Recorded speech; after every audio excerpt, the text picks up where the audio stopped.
All, welcome back to my channel. ಇವತ್ತು ನಾವು ಹಾವೇರಿಗೆ ಹೋಗ್ತಾ ಇದ್ದೀವಿ. ಯಾಕಪ್ಪ ಅಂತಂದರೆ ನಮ್ಮ ಮನೆಯವ್ರ ಫ್ರೆಂಡ್ ಮಗಳದ್ದು ನಾಮಕರಣ ಇದೆ, ಹಾಗಾಗಿ ಹೋಗ್ತಾ ಇದ್ದೀವಿ. ಇನ್ನೂ ಗಿಫ್ಟ್ ಏನು ಪರ್ಚೇಸ್ ಮಾಡಿಲ್ಲ. ನಾವು ಏನು ಪರ್ಚೇಸ್ ಮಾಡೋದು ಅಂತ ಅಲ್ಲಿ ಹೋದ್ಮೇಲೆ ಡಿಸೈಡ್ ಆಗುತ್ತೆ. ಒಬ್ಬರು ಗೋಲ್ಡ್ ಪರ್ಚೇಸ್ ಅಂತಾರೆ, ಒಬ್ಬರು ಸಿಲ್ವರ್ ಪರ್ಚೇಸು ಅಂತಾರೆ, ಒಬ್ಬರು ಡ್ರೆಸ್ ಪರ್ಚೇಸಿಂಗ್ ಅಂತಾರೆ. ಏನಂತ ಒಂದು ತಿಳಿತಾ ಇಲ್ಲ. ಅಲ್ಲಿ ಹೋದ್ಮೇಲೆ ನಾವು ಏನು ತೊಗೊತೀನಿ ಏನಿಲ್ಲ ಮತ್ತು ಎಲ್ಲೆಲ್ಲಿ ಹೋಗ್ತೀವಿ ಅಂತ ಹೇಳಿ ತೋರಿಸ್ತೀನಿ. ಹಾಗೆ ಹಾವೇರಿಯಲ್ಲಿ ಎಕ್ಸಿಬಿಷನ್ ಒಂದು ನಡೀತಾ ಇದೆ. ಏನದು ಮಾವು ಮೇಳನ, ಮಾವಿನಕಾಯಿ ಮೇಳ ಅಂತ ಹೇಳಿ ನಡೀತಾ ಇದೆ, ಮಾವು ಮೇಳ ಅಂತ. ಹಾಗಾಗಿ ಅಲ್ಲಿ ಹೋಗೋಣ, ಸ್ವಲ್ಪ ಶಾಪಿಂಗ್ ಎಲ್ಲ ಮಾಡೋಣ ಅಂತ ಹೇಳಿ ಹೊರಡ್ತಾ ಇದ್ದೀವಿ. ನೋಡಬೇಕು ಏನೇನು ತೊಗೊತೀವಿ ಏನೇನಿಲ್ಲ ಅಂತ ಅಂದ್ಕೊಂಡು ಹೋಗಿರ್ತೀವಿ. ಇಲ್ಲಿಂದ ಅಲ್ಲಿ ಹೋಗಿದ ತಕ್ಷಣವೇ ಪ್ಲ್ಯಾನ್ ಎಲ್ಲ ಚೇಂಜ್ ಆಗಿಬಿಡುತ್ತೆ. ಹಾಗಾಗಿ ಫಸ್ಟೇ ಏನು ಹೇಳೋಲ್ಲ, ಅಲ್ಲಿ ಹೋದ್ಮೇಲೆ ಅವನ್ನೆಲ್ಲ ತೋರಿಸ್ತೀನಿ. ಹಾವೇರಿಯಲ್ಲಿ ಸಂತೆ, ಇವತ್ತು ಗುರುವಾರ ಸಂತೆ. ಫುಲ್ ರಶ್ ಅಲ್ಲ ರೋಡ್ ಇವತ್ತು. ಮಾವಿನ ಹಣ್ಣು ಸೀಸನ್ ಇವಾಗ, ಎಲ್ಲಿ ನೋಡಿದ್ರು ಮಾವಿನ ಹಣ್ಣು ಇವಾಗ.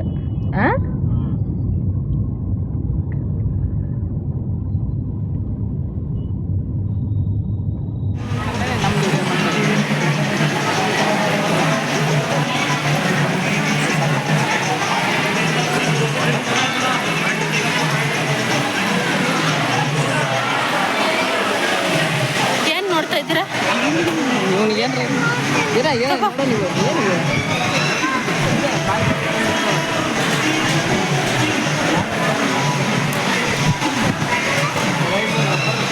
ತಗೊಳ್ರಿ, ನೋಡ್ತಾಳಂತ ಕೊಡು. ಇನ್ನು ನಾವು ಮಾವು ಮೇಳಕ್ಕೆ ಹೋದ್ವಿ. ಮಾವು ಮೇಳದಲ್ಲಿ ಜನ ಜಾಸ್ತಿ, ಯಾಕಂದರೆ 3 ದಿನ ಇಟ್ಟಿದ್ರಲ್ವ, ಜನ ಜಾಸ್ತಿನೇ.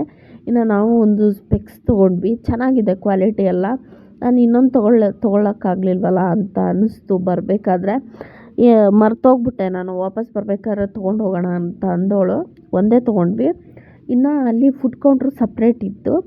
ಇನ್ನು ಫುಡ್ ಕೌಂಟ್ರಲ್ಲಿ ನಾವು ಏನೂ ತಿನ್ನೋಕ್ಕೆ ಹೋಗಲಿಲ್ಲ, ಯಾಕಂದರೆ ಈ ಥರ ಜನ ಜಾಸ್ತಿ ಇದ್ದಾಗ ಹೈಜೀನ್ ಇರೋಲ್ಲ, ಅದು ಒಂದು ಕಾರಣ. ಮತ್ತು ಈಗ ಸಮ್ಮರ್ ಇರೋದ್ರಿಂದ ಜಾಸ್ತಿ ಏನಾದರೂ ತಿಂದರೆ ಆ್ಯಸಿಡಿಟಿ ಪ್ರಾಬ್ಲಮ್ಮು, ಆಮೇಲೆ ವಾಮಿಟು, ಲೂಸ್ ಮೋಷನ್ಸ್ ಜಾಸ್ತಿ ಆಗುತ್ತೆ ಈ ಟೈಮಲ್ಲಿ. ಹಾಗಾಗಿ ಜಾಸ್ತಿ ನಾವು ಏನು ತೊಗೊಳಕ್ಕೆ ಹೋಗಲಿಲ್ಲ, ತಿನ್ನೋ ಐಟಮ್ಸ್ ಮಾತ್ರ. ಮಿಕ್ಕಿದ್ದೆಲ್ಲ ಬೇರೆದ್ದೆಲ್ಲ ತೊಗೊಂಡ್ರು ನನ್ನ ಮಕ್ಕಳಿಗೆ, ಆದರೆ ನಾವು ಮಾತ್ರ ಏನೂ ತಿನ್ನಲಿಲ್ಲ. ಫ್ರೆಶ್ ಜ್ಯೂಸ್ ಹೊರಗಡೆನೇ ಕುಡಿಯೋಣ ಬಾ, ಬೇಡ ಅಂತ ಹೇಳಿ ಕರ್ಕೊಂಬಂದ್ಬಿಟ್ರು ನಮ್ಮ ಮನೆಯವರು. ಇನ್ನು ಇಲ್ಲಿ ಚೆನ್ನಾಗಿತ್ತು ಎಲ್ಲ ಐಟಮ್ಸು, ಆದರೆ ಸ್ವಲ್ಪ ರೀಸನಬಲ್ ಇತ್ತು, ಸ್ವಲ್ಪ ಎಕ್ಸ್ಪೆನ್ಸಿವ್ ಇತ್ತು. ಒಂದೊಂದು ಐಟಮ್ಸಲ್ಲಿ ರೀಸನಬಲ್ ಇತ್ತು, ಒಂದೊಂದು ಐಟಮ್ಸಲ್ಲಿ ಎಕ್ಸ್ಪೆನ್ಸಿವ್ ಇತ್ತು. ಆದರೆ ನಾನೇನು ಜಾಸ್ತಿ ತೊಗೊಳಕ್ಕೆ ಹೋಗಲಿಲ್ಲ. ನನಗೆ ಯಾಕೋ ಅಷ್ಟು ಶಾಪಿಂಗ್ ಮಾಡೋಕ್ಕೆ ಅನಿಸ್ಲಿಲ್ಲ, ಯಾಕಂದರೆ ನಮ್ಮ ಮನೆಯವರು ಬೇಗ ತಗೋ ಏನು ಬೇಕೋ ಅಂತ ಅನ್ನೋರು. ಈ ಕಡೆ ಈ ಥರ ಹೋದಾಗ ಅವಸರ ಮಾಡಿದ್ರೆ ಏನು ತೊಗೊಳಕ್ಕಾಗಲ್ಲ ಅಂತೇಳಿ ನಾನೇನು ತೊಗೊಳಕ್ಕೆ ಹೋಗಲಿಲ್ಲ. ವಾಪಸ್ ನಾವು ಫಂಕ್ಷನ್ಗೆ ಹೊರಟ್ವಿ.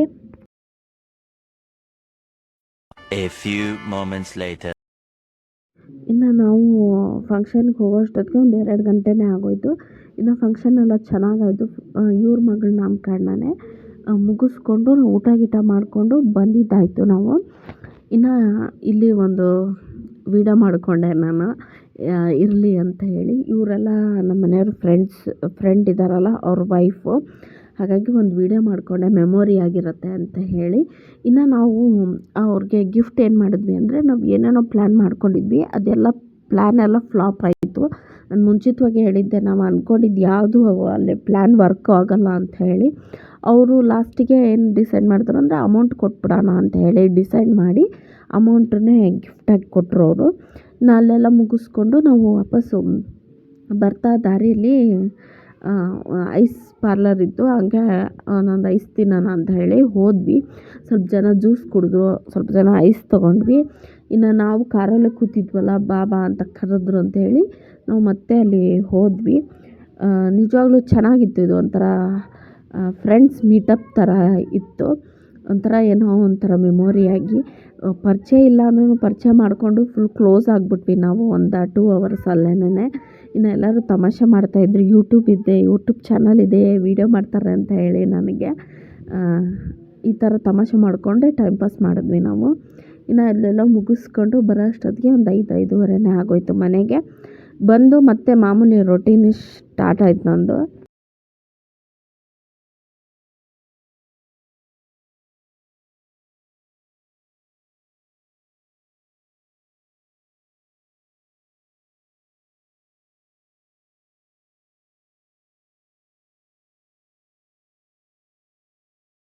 ಸ್ಪೆಕ್ಸ್ ಹಾಕೊಂಡು ಏನು ಸ್ಟೈಲ್ ಮಾಡ್ತಾವ್ರೆ ಅಂತಂದ್ರೆ ತಗೊಳಕ್ಕಿಂತ ಮುಂಚೆ ತಗೊಳಕ್ ಬೇಡ ಬೇಡ ಅನ್ನೋದು, ತಗೊಂಡ್ಮೇಲೆ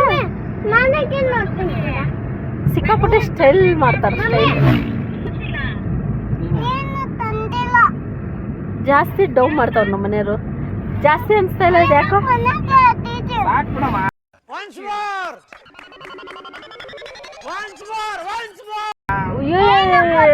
ಸಾಕು ಸ್ಮೈಲ್ ಮಾಡಿದ್ದು, ಜಾಸ್ತಿ ಸ್ಮೈಲ್ ಮಾಡ್ಬಾರ್ದಾಗಿಲ್ಲ.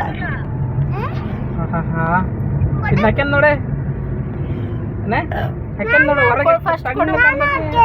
ಫಸ್ಟ್ ಅವ್ನು ಕೊಡು.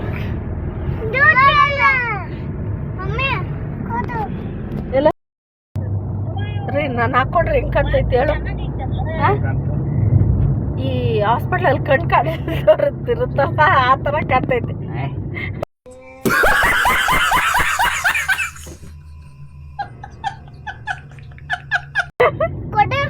ಹೌದಾನೆ ನೋಡಿಲಿ ಹೆಂಗ್ ಕಾಣ್ತೈತೆ. 2000 years later.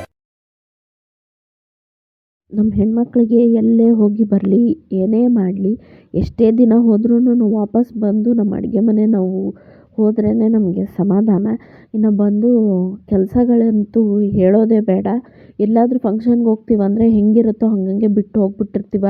ವಾಪಸ್ ಬಂದು ಮಾಡಬೇಕಂದ್ರೆ ಎಷ್ಟು ಇರಿಟೇಷನ್ ಅನಿಸ್ತಾ ಇರುತ್ತೆ ಅಂದರೆ ಹೇಳೋಕ್ಕಾಗಲ್ಲ ಅದನ್ನು. ಇನ್ನು ಬಂದು ಸಿಕ್ಕಾಪಟ್ಟೆ ಕೆಲಸ ಇತ್ತು. ಬಟ್ಟೆ ವಾಷಿಂಗ್ ಅಂತೆ, ಪಾತ್ರೆ ವಾಶ್ ಮಾಡೋದಂತೆ ಎಲ್ಲ ಇತ್ತು. ಎಲ್ಲ ಮುಗಿಸ್ಕೊಂಡು ಅಡುಗೆ ಮಾಡಬೇಕಂತ ಹೇಳಿ ಅನ್ನಕ್ಕೆ ಇಟ್ಟಿದ್ದೆ ಒಂದು ಕಡೆ. ನಮ್ಮ ಮನೆಯವರು ಅನ್ನಕ್ಕೆ ಸ್ವಲ್ಪ ಸೈಡ್ಸ್ಗೆ ನಂಚ್ಕೊಳ್ಳೋಕೆ ಏನೂ ಇಲ್ಲ ಅಂತ ಹೇಳಿ ಹಪ್ಪಳ ಕರಿತಾಯಿದ್ರು. ಇನ್ನು ಈ ಹಪ್ಪಳದ ರೆಸಿಪಿ ನಾನು ಹಾಕ್ತೀನಿ, ಸ್ವಲ್ಪ ಎಡಿಟ್ ಮಾಡೋಕ್ಕೆ ಟೈಮ್ ಸಿಕ್ಕಿಲ್ಲ, ಹಾಗಾಗಿ ಹಾಕಿಲ್ಲ. ಇನ್ನು ಹಪ್ಪಳ ಮಾತ್ರ ಸಕ್ಕತ್ತಾಗಿ ಬಂದಿದೆ. ಒಂದ್ಸತಿ ನೀವು ಟ್ರೈ ಮಾಡಿ ವೀಡಿಯೋ ಹಾಕಿದ್ಮೇಲೆ.